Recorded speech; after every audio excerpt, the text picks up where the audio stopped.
Hey guys, I'm Councillor Lisa Robinson. About 6 months ago, back in December, the mayor and the senior staff of the City of Pickering weaponized taxpayers' dollars to produce a propaganda video. A political stunt designed to smear me and the residents who attended my November town hall meeting. That video was then used to justify their decision to shut down democracy in Pickering, canceling all in-person council meetings, executive meetings, and planning and development committee meetings, and moving them all virtually, behind a screen, out of public reach, out of public sight, and out of public accountability. Their claim to all the media, newspaper outlets is that I, Councillor Lisa Robinson, and the residents who attended my town hall meeting posed a dangerous threat to public safety. But now the Information and Privacy Commissioner of Ontario, the IPC, an independent, nonpartisan office of the Legislative Assembly, has confirmed what we already knew. There was no safety threat, and there was no justification for the shutdown. Just a coordinated political tactic to silence dissent and deceive the public. This is more than a story about surveillance. This is a story about corruption, abuse of power, and a city government caught red-handed violating the rights of its citizens. The IPC has confirmed that the City of Pickering broke the law. City installed surveillance cameras recorded footage from my town hall. Footage that was illegally accessed. It was edited and then used in a politically motivated video. It wasn't for public safety. It wasn't to investigate a crime. It was to target political opposition, discredit residents, and shut down public participation. And to discredit my character.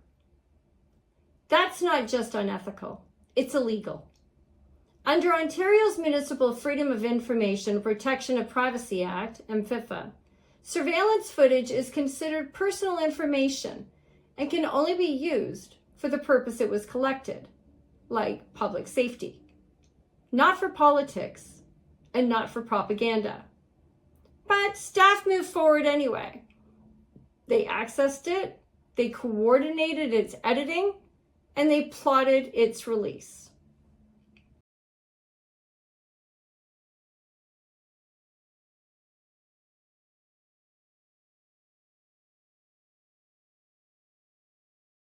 Marissa Carpino, Pickering CAO, discusses blurring a participant's face with Mark Ginta, who is the Director of Corporate Communications, and our City Solicitor, Paul Bijoni, openly admitting privacy concerns. She references alt-right agendas, injecting partisan language into what should be a neutral government process.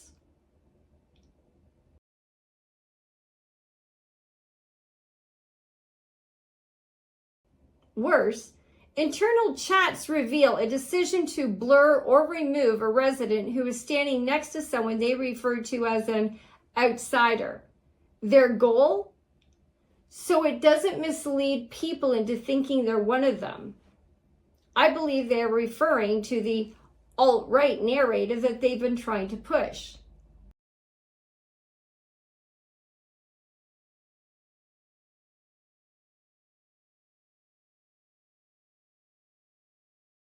That's not privacy protection. That's narrative control. City Solicitor Paul Bijoni cites Section 12 of MFIPA, solicitor-client privilege. But here's the problem. Neither individual councillors nor the mayor can personally invoke that privilege.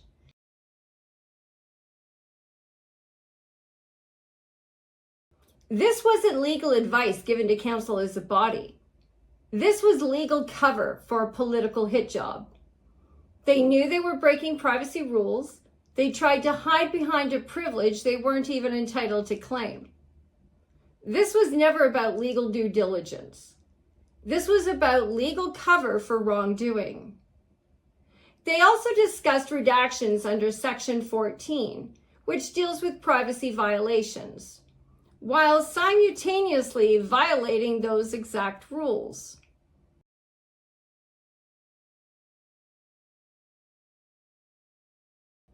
Here, city staff debate wording to manufacture a threat narrative. They argue about whether existential threat sounds too abstract and agree to use language that makes it sound real and imminent. Marissa Carpino even says, "It is not an abstract threat. It is real and upon us." This is proof of deliberate manipulation, bending language to fit a political story, not the truth. And this is not the first time we've seen this. We've seen this with the attacks against me many, many times. And despite the mayor claiming there was no cost, we now know it costed over $1,000 for the video alone. And that's not including all the legal advice by the city solicitor, staff time, coordination, and the internal planning being done instead of doing city business. The narrator, Shauna Muir, a staff member. The opening and closing lines delivered by the mayor himself, providing his full endorsement. This video was used to cancel all in-person meetings. It was used to block me from using my council budget to hold any more town halls.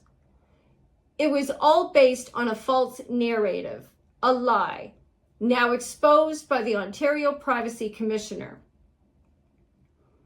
This isn't a mistake, it's corruption. This was a coordinated campaign involving the CAO, the city clerk, the city solicitor, the director of corporate communications, the narrator, other city staff, and the mayor who fronted the video and supported its release. They used their power to illegally access surveillance footage, to smear a sitting councillor, to mislead the public, to defame residents, to break privacy laws, to silence dissent, to block community engagement. This was all deliberate. This was top down, and this was unlawful. After knowing all this, we must return to in-person council meetings immediately. The IPC has confirmed that no public safety threat existed. The digital shutdown must end.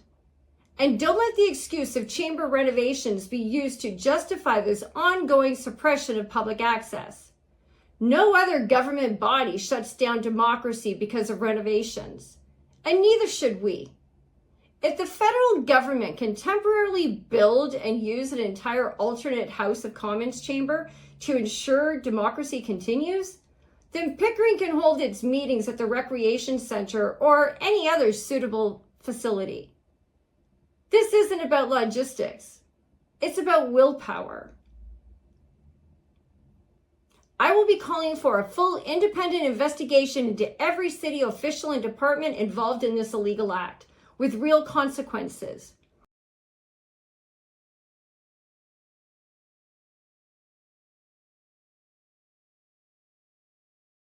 A commitment to transparency, accountability, and public trust, not spin. And a return to in-person governance, because you don't restore democracy through secrecy. Pickering deserves leaders who follow the law, a government that doesn't abuse surveillance, officials who don't weaponize city infrastructure for political gain. The people are watching, and we will not be silenced. No one is above the law, not even City Hall. I am Councillor Lisa Robinson, the People's Councillor. I'm a true patriot, and I will never stop fighting for what's right, even when it comes at a cost, because I don't answer to the elite. I don't answer to lobbyists or to the corrupt insiders. I answer to you, the people. So if you believe in honesty, transparency, and a leader that puts truth before politics and the people before power, then stand with me and follow me. Share the truth and help take back our city one voice at a time.